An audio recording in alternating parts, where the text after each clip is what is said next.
listening to Freedom Fastlane presented by Capitalism.com. This is the show about building businesses and investing the profits so that you can live life on your terms.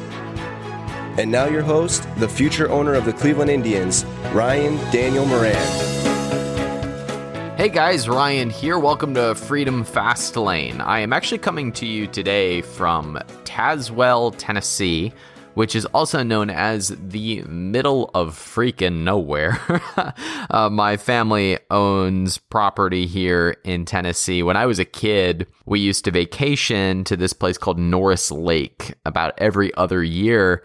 And when we got older, my dad had really fond memories of this place, so he ended up buying a property here, and we now vacation here as kind of a family tradition. So I'm just at the tail end of my vacation here, and this vacation has felt well deserved because there's been something going on. Actually, there's been several things going on kind of behind the scenes that I have kept close to my chest that I finally get to talk about here on the podcast. And part of that is the fact that about 6 months ago, my business partner and I decided to sell a portion of one of my physical products businesses. And we completed that deal. And I want to talk a little bit about that deal today.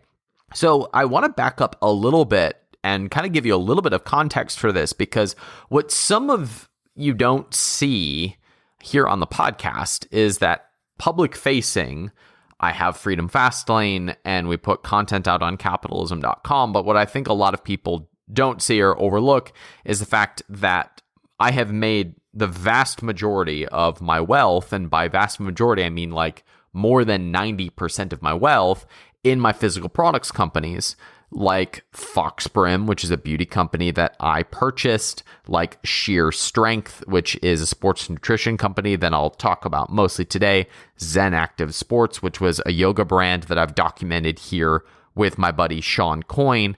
But a lot of people know me here for the podcast, which is kind of interesting. But behind the scenes, most of my income and my wealth has come from my physical products businesses. And there have been some things that over the last 6 months or so, I have had to kind of keep quiet. So here on the podcast, I have talked about other things or done guest podcasts and things like that. But what's been going on behind the scenes is that a little less than a year ago, my business partner, Matt, and I kind of looked at each other and said, what do you want to do next? We've grown this business to as big as we know how to take it.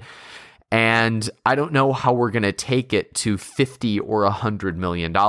We took it to the point where we were about a $10 million company. We were doing, $600,000 to $800,000 a month on Amazon. We had just broken into retail and were in about 1,000 retail stores across the country through the connections that we made in the tribe and, our retail partners, and we made a whole bunch of mistakes getting there, but we had gotten there. And the question then came up, okay, what the heck are we going to do now? Because we were a small team. At the time, we were a team of 6. We pared down to a team of 4, and we were pacing 8 figures. But growing an infrastructure and a team that bringing on the right people was just something that we didn't have experience doing. So it was at that time that we said it might be time for us to go out and get some help or sell the company, or let's look at our options. And what ended up happening was we ended up finding just the perfect partner, and we found it by working with brokers and working our network. And we found just what we consider to be the perfect partner that was a capital group that purchased a majority stake in the company, which allowed us to take some money off the table. And I still, and my partner still, owns a significant portion of the company. So we're still vested in the growth of this business, but we have sold a portion of that, and we're benefiting from the expertise of working with this other group. So to make a very long story short, I have exited what was my primary physical products business, and I've put what is now the biggest check that I've ever received into the bank. And when you combine now the businesses that I have built and sold over the years, I have officially received 8 figures in cash for selling my businesses, which is a pretty cool feeling.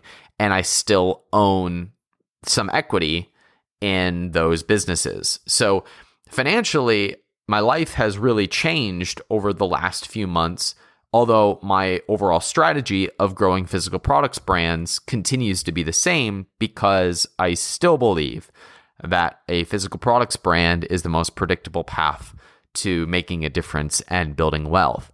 But what I want to share with you today is a little bit of why we decided to sell the company, some insights into the deal and how it came together, what I'm doing with the money that I've received, and what's coming next.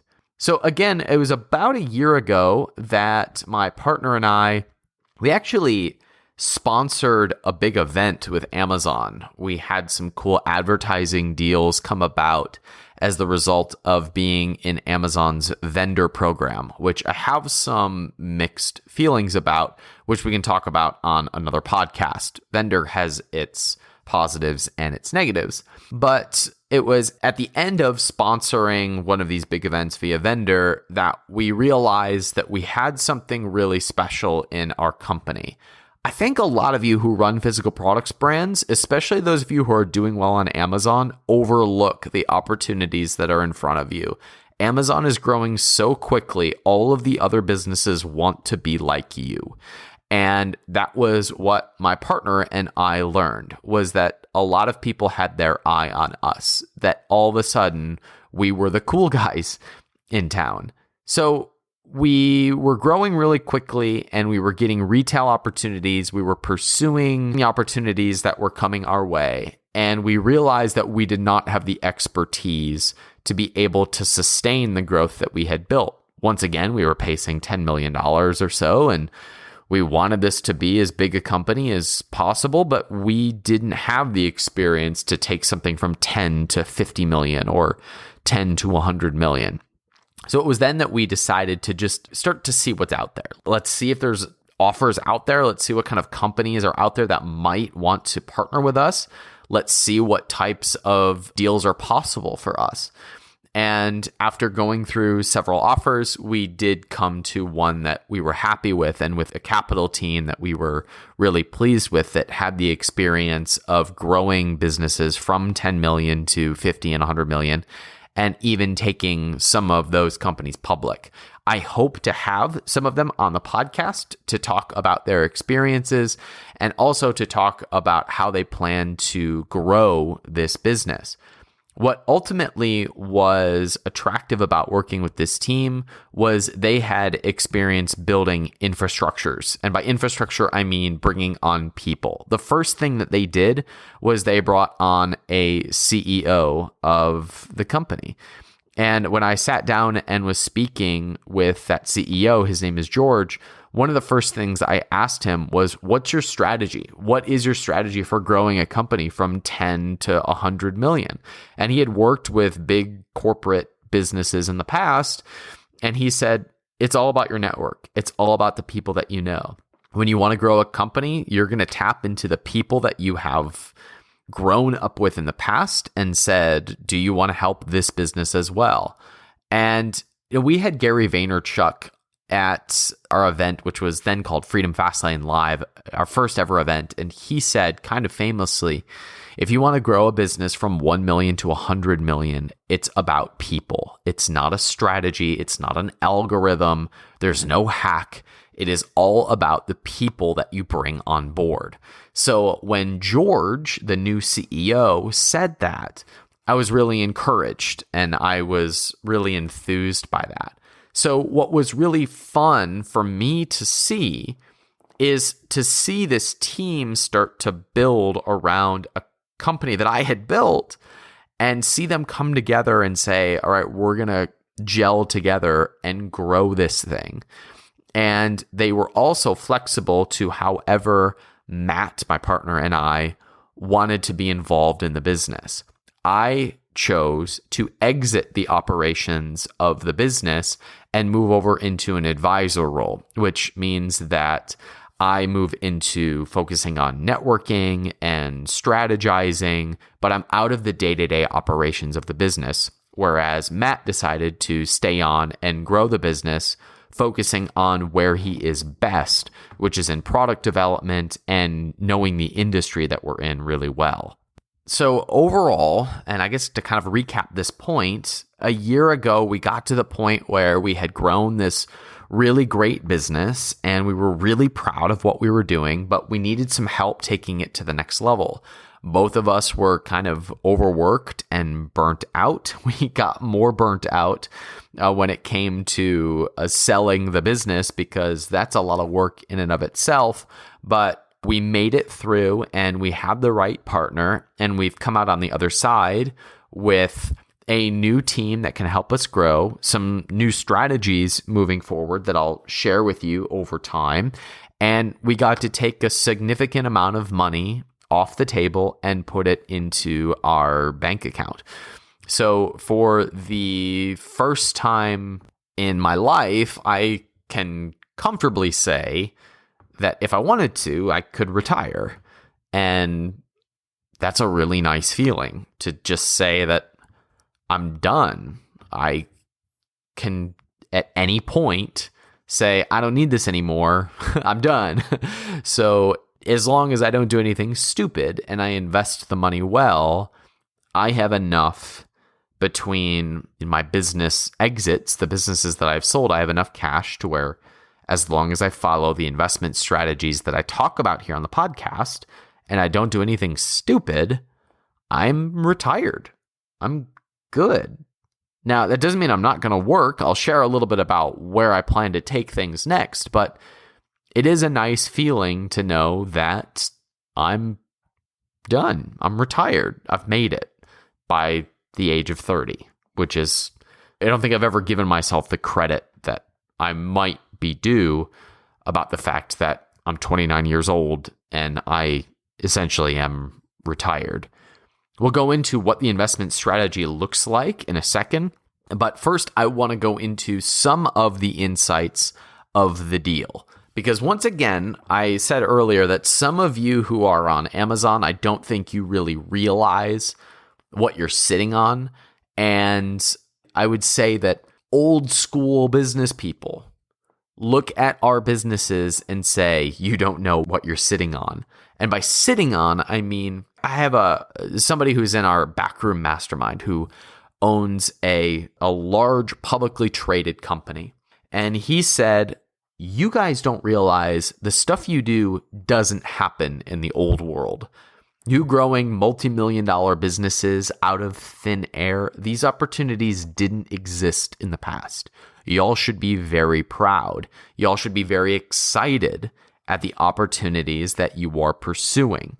So when we talk about the 12 months to 1 million strategy, the ability to take a product or a series of products and release them on a platform like Amazon.com and predictably get sales, those opportunities didn't exist 10 years ago. Another one of our backroom mastermind members runs a pretty large, pretty sizable company. A lot of you would recognize the company. And they have felt held back over the last few years because they had all these product ideas, but they didn't have a way to bring them to market. But as a result of working with us and having Amazon.com in their back pocket, now they can just innovate and bring products to market really, really quickly. And I think we've taken that for granted in our little entrepreneurial community. Now, I tell you this because the fact that we were so exposed on Amazon was part of the attraction for this other firm to acquire our business. It was part of the attraction because Amazon is growing so quickly. They wanted to learn those systems. They wanted to be a part of the growth because we were so heavily involved in Amazon and had great connections over there and could pick up the phone and call people at Amazon because we had a strong track record over there. And the fact that we sponsored events with Amazon and the fact that we're kind of on the cutting edge of these strategies made the acquisition of the business attractive. But it wasn't just Amazon. The fact that we were in retail and had diversification of sales was important. The fact that we do Facebook marketing, the fact that we have a customer list, the fact that we were in retail, these all played factors in the attractiveness of the deal. And I tell you this because a lot of you listen to me for Amazon strategy or business strategy when it comes to physical products. And yes, Amazon is incredibly important. I think a lot of you miss how much faster a business can grow if you do some off Amazon marketing.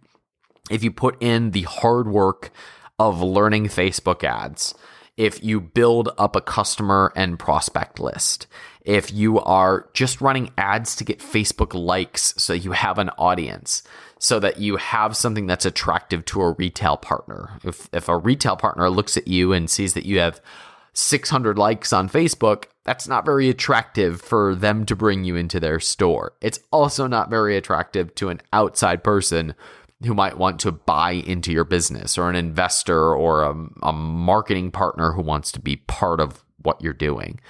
And then the other thing that made us attractive as a possible business to acquire was the fact that we were going someplace, that we stood for something, that we had goals in mind. And I tell you this because I know a lot of people who listen to the show just want to sell product. But if you have a mission and you're going somewhere and you have a very clear direct target market, that's a much easier story for people to get behind. It's why inside of our Brand Builder Bootcamp, the first step is getting really clear on who it is that you serve and what it is that you're going to do to help that customer get closer to their goals. And that's going to come in the form of releasing 3 to 5 products that help them on their customer journey. Because if we're just selling iPod holders, that's very different than if we're serving runners and we have 3 to 5 products, one of them being an iPhone holder that is going to lead them closer to their goals. It's just easier to get behind and rally behind that company if you're going somewhere, if you have momentum and you're serving a very specific demographic or target customer. And finally, I'm speculating a little bit, but I think part of the attraction was the fact that my partner and I could be replaced in the business made the deal possible. If we were not replaceable, I'm not sure that this deal would have gotten done, simply because if we were the only magic sauce to the business, I'm not sure that the deal would have been possible. It's one of the things I love about physical products, the fact that you're building something bigger than oneself. But because we had a business that had some loose structure, but some structure that allowed us to be replaced, I think that made it a little bit more possible for the deal to get done. But at this point, I'm speculating. That never came up in our conversations. So, for example, if you look at the story of Quest Nutrition, and we've had Tom Bilyeu on the podcast, he's also spoken at our events. He started the company, but the company became much bigger than Tom. And as a result, Tom could exit the business and the business continued to run without him. In fact, as far as I know, he's not involved at all. And there are other people who are now running Quest, and he is just the lead advocate of that business. Our deal allows me to be kind of similar. I'm incredibly proud of what we did over at Sheer Strength. I'm very proud of the products that we released. I'm really proud of the products that are coming down the pipeline. But it does not require that I show up every day or that any one person in particular show up every day. The business has a mission that is bigger than that. And I hope that we have the same meteoric growth that Quest enjoyed as a result of following the strategy that they employed. So I have shifted into being out of the day-to-day operations. And what I'm excited about is to be able to watch a business that has grown companies like ours into the stratosphere. I'm excited to watch them actually do it for a company that I'm a part of. I don't know the ins and outs of Quest Nutrition, but I think that they followed a similar path where, Tom, if you're listening, please write me on Facebook and tell me if I'm right. But I believe that Tom grew it to a certain point, and then a partner like, a private equity group like we worked with came in and started to grow them by building out the executive team. And that's exactly what the team that took over my business is doing, is they're building out the executive structure. They are bringing in people who have been a part of big businesses in the past that are now using those same strategies to grow Sheer.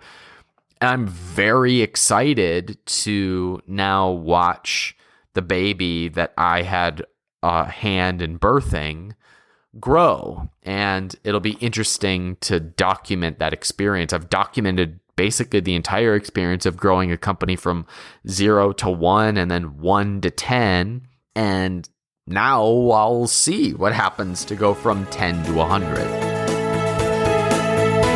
Hey guys, you know that my financial strategy is to build businesses and to invest the profits.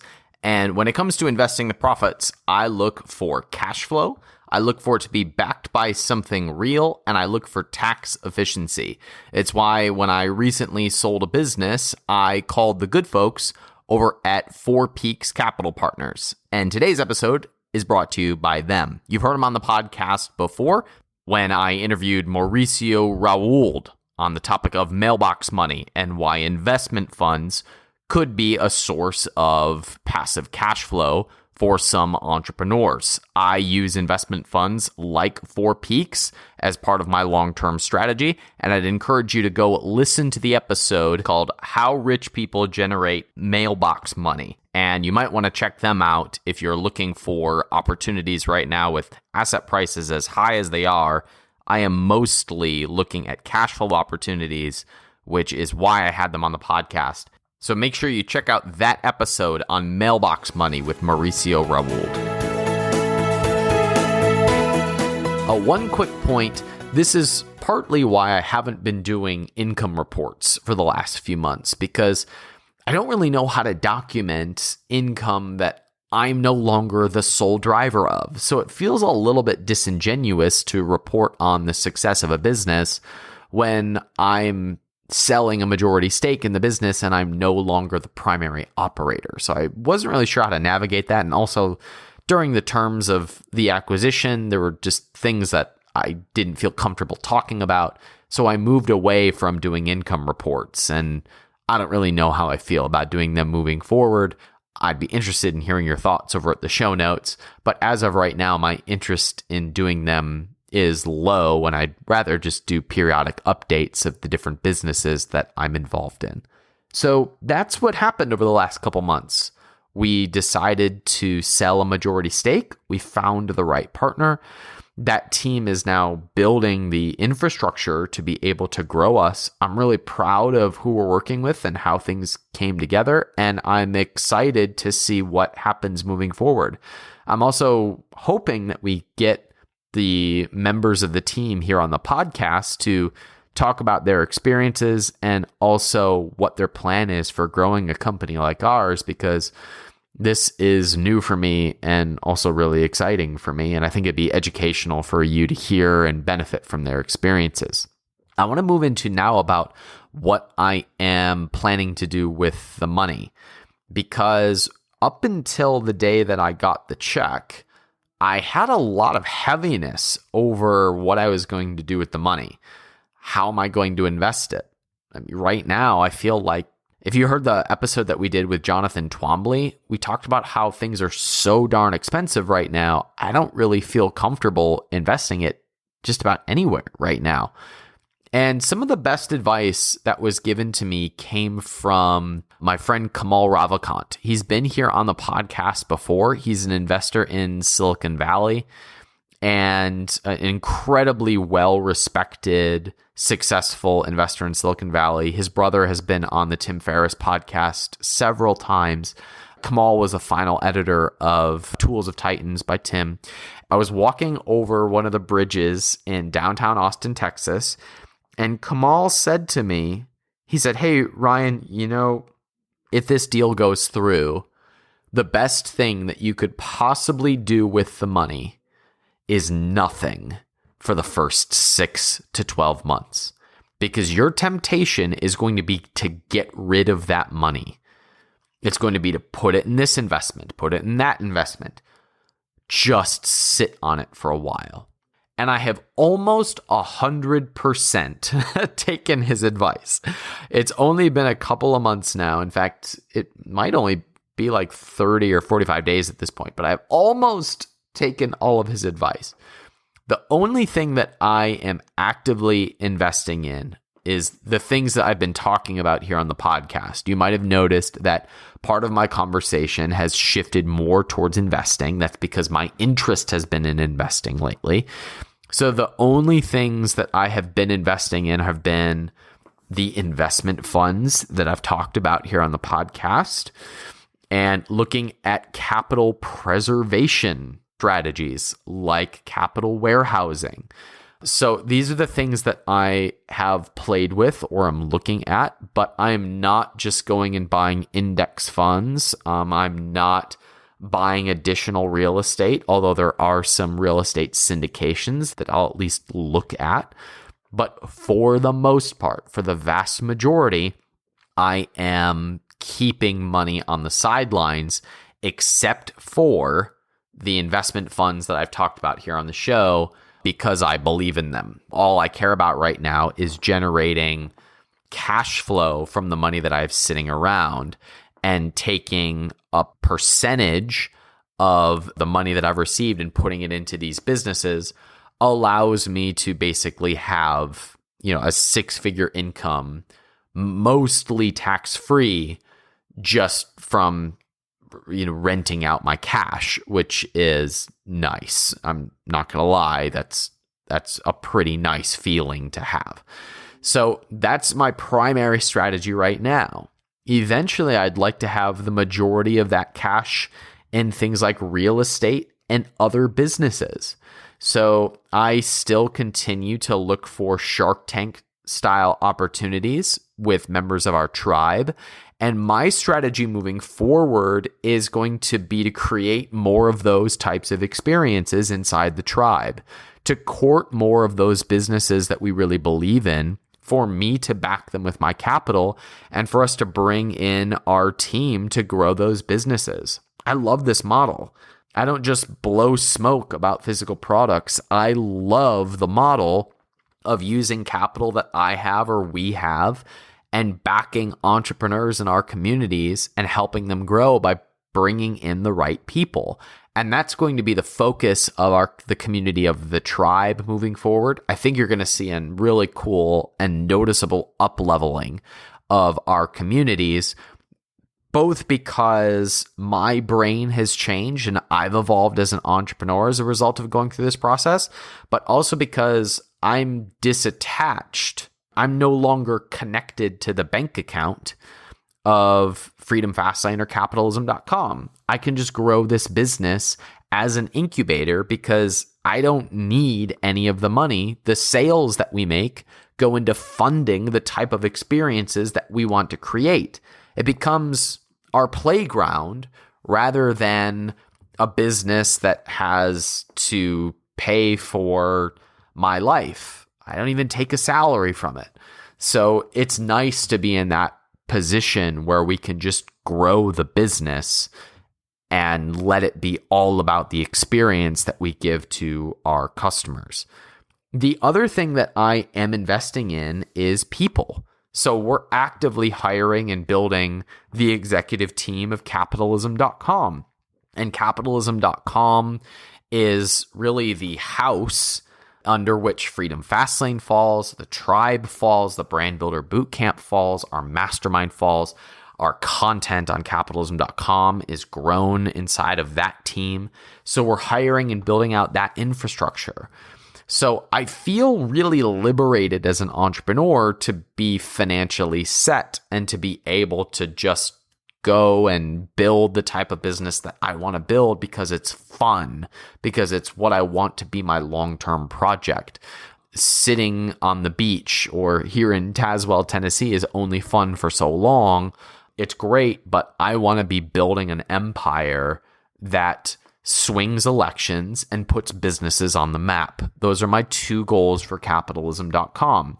To have an audience so big that we can take a business like yours, give you the training inside of our community so that you start something great, have you featured on capitalism.com or interviewed here on the podcast, blow up your business, get you the funding that you need, get you the connection into retail, and as a result of working with us, you've become a nationwide known brand. That's what we're doing here. And at the same time, we can swing elections and put messages, and we can put charities, and we can put causes on the map with a blog post because of the impact that we can have. And that's what we're building here. That's what jizzer-jazzes me up, and it's what I consider to be my commitment as an entrepreneur. I'm getting excited just talking about it. And what I'm so proud of is the fact that we've gotten to this point now.